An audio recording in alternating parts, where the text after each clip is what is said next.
नमस्कार, मैं मनीष स्वागत करता हूँ आपको अपने इस यूट्यूब चैनल पे। दोस्तों, मैं पिछले 3 दिनों से वीडियो नहीं डाल रहा था। इसका रीज़न तो आपको समझ में आ गया होगा।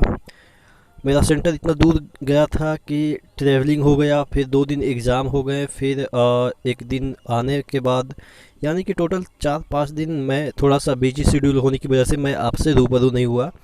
आप लोग ने जानना भी चाहा कि मेरा एग्ज़ाम कैसा गया, और आप लोग को चीज़ें लगभग पता ही हो गई होगी कि किस तरीके के एग्ज़ाम थे। तमाम मुद्दों पे हम बात करेंगे कि मेरा कैसा गया। जिस तरीके का आप देख रहे हैं मेरा बॉडी लैंग्वेज, उससे तो आपको समझ में आ ही गया होगा कि किस तरीके का एग्ज़ाम गया है। इवन जिस भी बंदे से पूछें, उनका बॉडी लैंग्वेज देख के आप समझ सकते हैं कि कैसा एग्ज़ाम गया होगा। बाद में हम चर्चा कर लेते हैं कि क्या क्या चीज़ें हुई है और क्या एक्सपेक्टेशन है, क्या चीज़ें हो सकती है। इससे पहले वीडियो शुरू हो, मैं आपको बता दूं कि अभी टेक्स्ट बुक का आईपीएल फैंजी सेल चल रहा है, जिसके तहत आपको फ्री आईपीएल टिकट दिया जा रहा है 5 लाख के विनर को रोजाना।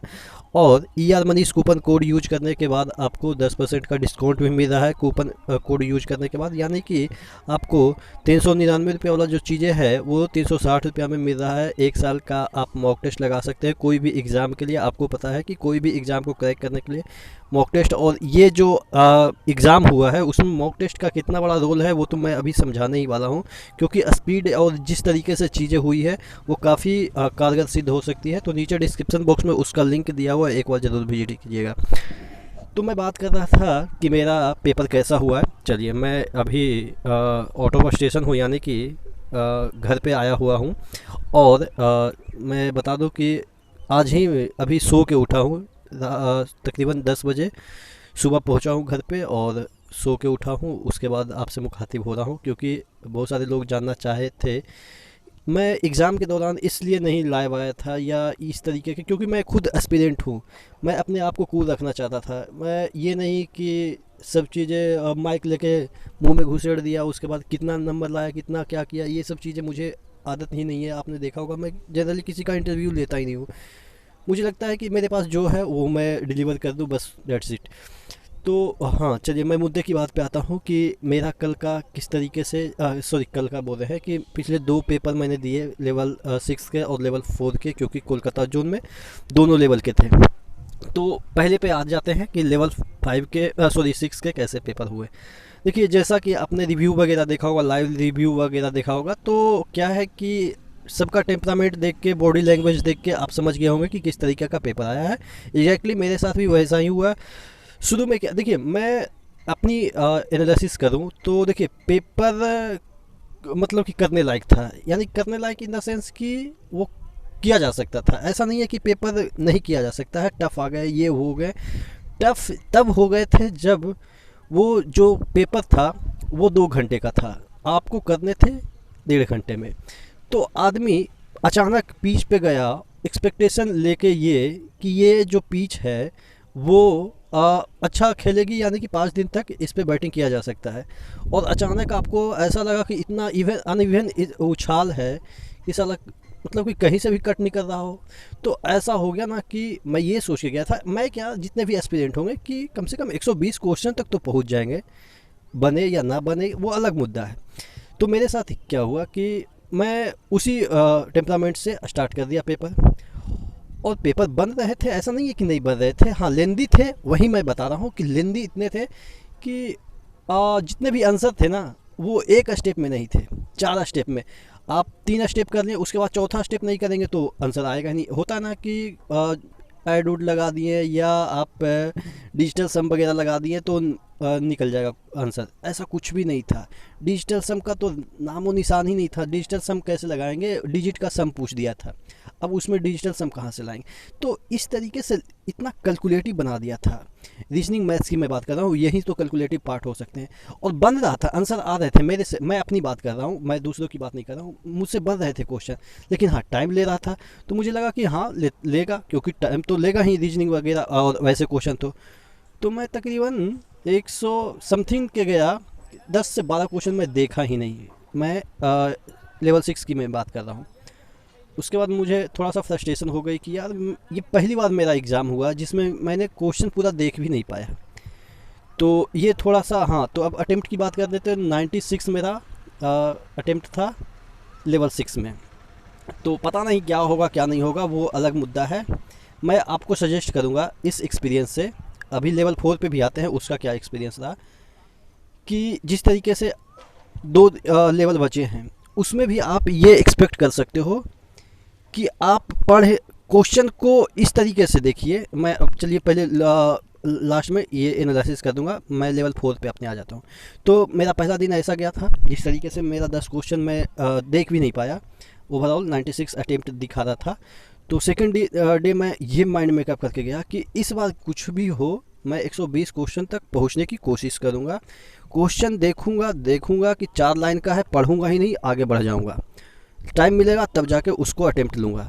तो ऐसा हुआ कि मैं 120 क्वेश्चन तक पहुंच गया, छोड़ते जो भी क्वेश्चन लगा कि नहीं ये बन तो जाएगा। मैं बता रहा हूँ ना, दोनों पेपर 120 नंबर के थे, 100 नंबर एकदम से गारंटी के साथ, मैं गारंटी तो नहीं लेकिन हाँ 95 नंबर एक्यूरेट सही कर सकता था मैं, इतना मतलब कि मुझे लग रहा था। लेकिन हाँ वही है कि एक बार में आंसर नहीं आया तो 2 बार में, और 2 बार में नहीं तो फिर टाइम भी ख़त्म और आंसर भी नहीं आया। मतलब कि इस तरीके से था कि पेपर किए जा सकते थे, लेकिन जिस तरीके से टाइमिंग ने बैंड बजाई ना, सब धरा का धरा रह गया। तो मैं अब 4th पे आता हूँ। 4th लेवल का क्या, 120 क्वेश्चन पे चला गया और ठीक ठाक ही अटेम्प्ट किया होगा। लेकिन क्योंकि मैं अटेम्प्ट इसलिए इसमें नहीं बता पा रहा हूँ क्योंकि मैं इतना जल्दीबाजी में था ना कि अब जो 120 क्वेश्चन के बाद जो मैंने छोड़ा था उस पे आया और उसका आंसर आ भी गया। क्लिक करते करते सबमिट ले लिया, यानी कि क्लिक भी नहीं शायद हुआ होगा, आंसर पे ही क्लिक किया था, उसको सेव करते करते ये सबमिट ले लिया। तो इस वजह से मैंने 2-3 बार क्लिक कर दिया और 2-3 बार क्लिक करने के चक्कर में जो अटेम्प्ट देखे जाते हैं कि कितना अटेम्प्ट हुआ, वो भी मैं नहीं देख पाया। तो मैं चलो ठीक है, अटेम्प्ट नहीं देख पाया तो वो अलग बात है कि कितना हुआ होगा सेकंड पेपर में, यानी कि लेवल 4 में कितना हुआ होगा। मुझे अप्रॉक्स वही 95-96 के अराउंड मुझे उम्मीद है कि किया होगा मैंने, क्योंकि वैसा ही कुछ है। अब एग्जैक्टली तो नहीं बता सकता क्योंकि मैंने खुद ही नहीं देखा, क्योंकि 2-3 बार क्लिक होने की वजह से ऑटोमेटिक वो सबमिट ले लिया। उसके बाद मैं खुद नहीं देख पाया कि सेकंड पेपर में मैंने कितना अटेम्प्ट लिया। हाँ लेकिन हाँ, पहला जो पेपर था उससे जो मैंने सीख लिया, उसके बाद सेकंड पेपर में अप्लाई किया तो थोड़ा सा रिलैक्स महसूस हुआ कि चलो कम से कम 120 क्वेश्चन तक तो पहुँचे। नहीं तो 10 क्वेश्चन छोड़ देना, देख ही नहीं पाना, छोड़ तो अलग बात है, छोड़ तो बहुत क्वेश्चन छूटे, लेकिन देख ही नहीं पाना उसमें ये रिग्रेट फील होता है। हो सकता है कि उसमें देखने ऐसा कुछ क्वेश्चन होगा जिसको देखें और क्लिक करें, ऐसा कुछ क्वेश्चन होगा और उसको मैंने छोड़ दिया, तो ये थोड़ा सा रिग्रेट फील हुआ। और यही दोनों एग्ज़ाम से मेरा एक्सपीरियंस रहा कि चलो कोई बात नहीं, होना ना होना ऊपर वाले की मर्ज़ी, अपन लोगों ने एफर्ट किया, दिया 100%, क्या होता है क्या नहीं होता है, इन फ्यूचर क्या होना है नहीं होना है ऊपर वाले पे छोड़ देते हैं, जो होगा अच्छा ही होगा। अब टोटल फोकस रहेगा तीनों जो लेवल के एग्ज़ाम है, लेवल 2, लेवल 3 और लेवल 5 के एग्ज़ाम पे मेरा फोकस रहेगा। अब कंक्लूड कर देते हैं इस वीडियो का कि आपको क्या इससे सीख मिलनी चाहिए। मैं तो एक्सपीरियंस गेन किया, आपको जो अभी लेवल 2, लेवल 3, लेवल 5 के जो एग्ज़ाम बचे हैं उसमें कैसे आपको इम्प्लीमेंट करना मैंने बताया है। मैंने जिस तरीके से किया सेकंड पेपर में कि मैं देखता था रीजनिंग 4 लाइन का है, मैं पढ़ता ही नहीं था, मुझे पता था कि ये बना लूँगा, लेकिन मैं जानबूझ के उसको छोड़ दिया क्योंकि उसके चक्कर में जो 1 लाइन वाला क्वेश्चन था वो भी मेरा पहली बार में छूट गया था, यानी कि लेवल 6 में छूट गया था। तो मैंने सोचा कि पहले जो एकदम से देखा, क्लिक किया, वो वाला क्वेश्चन अटेम्प्ट करेंगे, समय बचेगा तो उस पे जाएंगे। तो इसी तरीके का आपको फंडा अपनाना है। जितने भी एग्ज़ाम अभी होने हैं, अभी तो अनाउंस नहीं हुए हैं, बाकी हम समय समय पे आपको गाइड करते रहेंगे। बाकी जो भी चीज़ें हैं आप कमेंट बॉक्स में कमेंट कर दीजिएगा, ये जेन्युइन मेरा एक्सपीरियंस है। आप लोग जो भी बोलना है बोल सकते हो कि मतलब कि तुम्हारा नहीं होगा, ये होगा वो होगा, क्या फ़र्क पड़ता है भाई, ऊपर वाले जब देगा तो चप्पल फाड़ के, नहीं तो ज़मीन कोड़ के ले लेगा। कोड़ का मतलब यानी कि खोद के ले लेगा। बिहार में जो लोग होंगे ना, कोड़ का मतलब समझते होंगे, खोदना होता है, ठीक है ना। तो चीज़ें हैं ऊपर वाले के हाथ में, बट अपन लोगों को थोड़ा सा सचेत रहना है। और एग्ज़ाम के समय मुझे लग रहा है रिव्यू देखना और पागलपंती है, क्योंकि और भी ब्रेन डिस्ट्रैक्ट हो जाता है। इस वजह से मैं लाइव भी नहीं आया था, मैंने कोई वीडियो भी नहीं बनाए थे। अब थोड़ा सा आया हूँ, रिलैक्स हुआ हूँ। अब BSSC का फॉर्म डालूँगा आज या कल, उसके बाद देखता हूँ क्या होता है। बाकी कोई भी अपडेट आएगी तो आप बता दीजिएगा कि ऐसा ऐसा चीज़ है सर, उस पर क्या आपकी राय है, तो मैं उसके अकॉर्डिंग वीडियो बना दूँगा। चलिए मिलते हैं। थोड़ा सा डिमोटिवेटिंग लगा होगा ये वाला वीडियो, क्योंकि मैं खुद उस परिस्थिति में हूँ कि जिस परिस्थिति में पता नहीं क्या बोला जा सकता है। चलिए कोई बात नहीं, बेस्ट ऑफ लक आपके नेक्स्ट जो भी एग्ज़ाम है उसके लिए। Thank you very much.